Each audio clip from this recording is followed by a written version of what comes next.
Assalamualaikum warahmatullahi wabarakatuh. Perkenalkan, nama saya Nuraini Roisa Sawitri dengan NIM 103233057 dari kelas HTNB.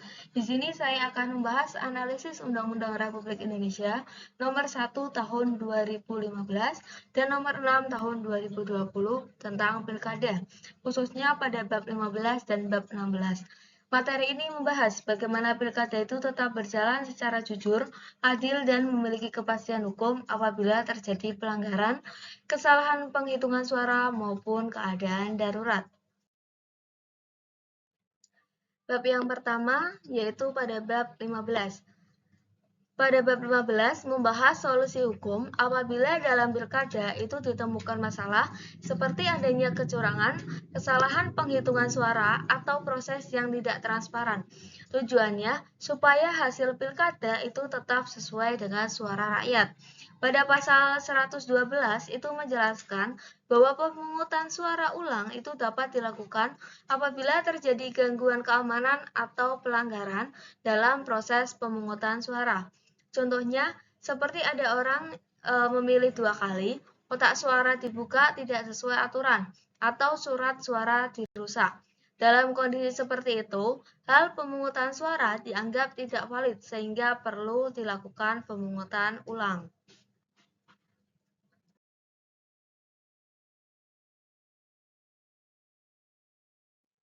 Selanjutnya pada pasal 113, yaitu mengatur tentang penghitungan suara ulang apabila proses penghitungan sebelumnya itu tidak berjalan secara terbuka dan jelas.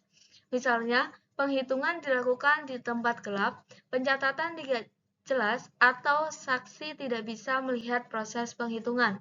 Maka saksi maupun pengawas itu dapat meminta dilakukan penghitungan secara ulang.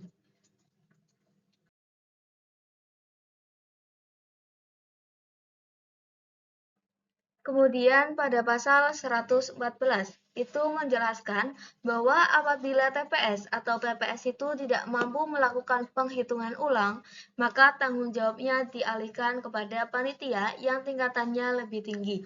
Ketentuan ini dibuat agar proses penghitungan suara tetap berjalan dan tidak menghambat tahapan pada pilkada. Kemudian pada pasal 115 itu mengatur bahwa rekapitulasi hasil penghitungan suara itu dapat diulang apabila prosesnya itu tidak berjalan dengan baik atau tidak transparan. Misalnya, karena adanya kerusuhan, kemudian ada suara pembacaan hasil itu yang kurang jelas atau masyarakat itu tidak bisa menyaksikan proses rekapitulasi. Nah, pada pasal 116 itu menjelaskan bahwa saksi, calon, atau pengawas pemilu itu dapat mengusulkan rekapitulasi ulang apabila terdapat masalah dalam proses rekapitulasi. Rekapitulasi ulang itu wajib dilakukan agar proses pilkada itu tetap sesuai dengan aturan. Selanjutnya pada pasal 117 itu mengatur apabila terdapat perbedaan jumlah suara antara dari data TPS dengan data PPS itu wajib dilakukan penghitungan suara ulang. Hal ini dilakukan agar tidak terjadi sengketa akibat perbedaan data. Kemudian lanjut pada pasal 118 itu menjelaskan bahwa penghitungan ulang dilakukan dengan membuka kotak suara atau hanya boleh dilakukan di PPS.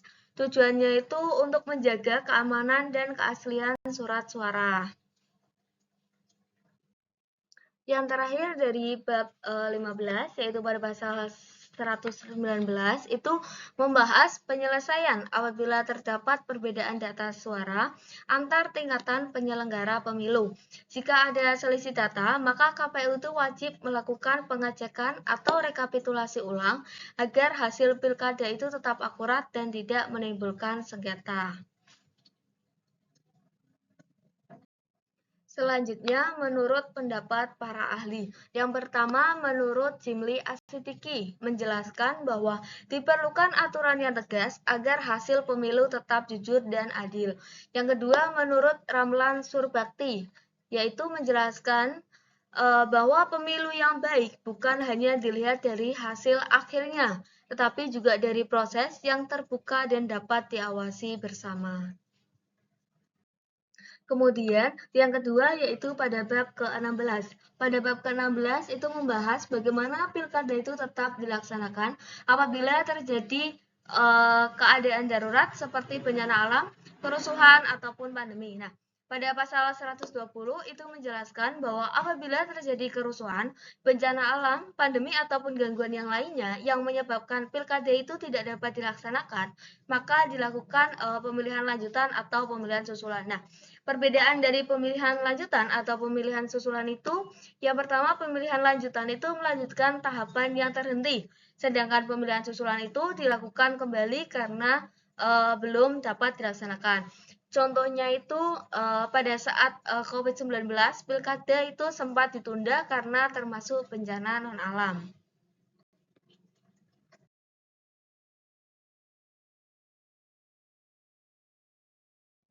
Nah, yang terakhir yaitu pada pasal 121 itu menjelaskan pihak yang berwenang itu menetapkan pemilihan lanjutan atau pemilihan susulan, yaitu diantaranya KPU, gubernur atau menteri sesuai dengan wilayah yang terdampak. Tujuannya di sini agar ada kepastian hukum dan koordinasi yang jelas dalam keadaan darurat. Nah, sekarang menurut pendapat para ahli. Yang pertama, menurut Miriam Budiarjo berpendapat bahwa demokrasi itu harus tetap berjalan walaupun negara sedang menghadapi bencana atau gangguan keamanan. Nah, yang kedua menurut Nikmatul Huda. Beliau juga menjelaskan bahwa negara itu harus tetap memberikan kepastian hukum dalam pelaksanaan pemilu meskipun sedang dalam keadaan darurat.